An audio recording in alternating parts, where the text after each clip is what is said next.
রাধে রাধে বন্ধুরা, সকালটা শুরু করলাম কিন্তু আজকে মাছ ভাজা দিয়ে। দেখো আমি মাছ ভাজছি আর মুখে বলা একটা ব্লগ ভিডিও করছি ছোট্ট করে। আর আমার মা দেখো ওখানে দেখেছো তো, আমার মা জননী মিক্সচার করছে। আর এই যে সব আমার দিদি ভাইরা, আমার কাজের পার্টনাররা সবাই দেখো। কাজে তো আমি আসি না, 3 মাস হয়ে গেল। দিচ্ছি, দাঁড়া ভিডিও বানাচ্ছি। রাধে রাধে বলো আগে, তাহলে দেবো। এই দেখো বাড়ির লোকেরা সব বসে চা খাচ্ছে আর আমি টুক করে একটা ভিডিও বানিয়ে নিলাম, কারণ কাজে তো আমি 3 মাস ধরে আসি না।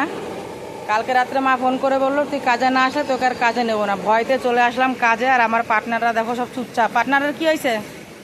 হ্যাঁ এই পম্পতি, তোমাকে না দেখলে অনেকে ভালো বলে না, বলো কিছু তাড়াতাড়ি। রাধে রাধে বলো, বলো রাধে রাধে বলো। কাকা বলো তো, রাধে রাধে বলো, রাধে রাধে বলো। এই তো দেখো আমার কাকা বলে দিয়েছে রাধে। হ্যাঁ হাত তুলে বলো, বাহু তুলে বলো রাধে রাধে। তো বন্ধুরা রাখছি, এখন খুব ব্যস্ত। এখন একটা ভয়েস ভিডিও বানালাম।